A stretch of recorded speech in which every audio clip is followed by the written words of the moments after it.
Litong-lito na ako, pagod na ako, di ko na kaya, ayoko na.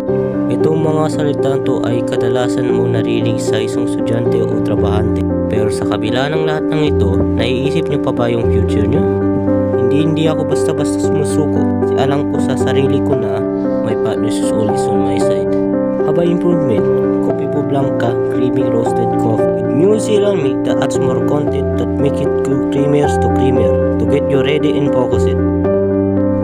Actually, nakakapagod naman talagang pagtatrabaho at pag-aaral. Don't let negativity control you. Diba Coffee po Blanca?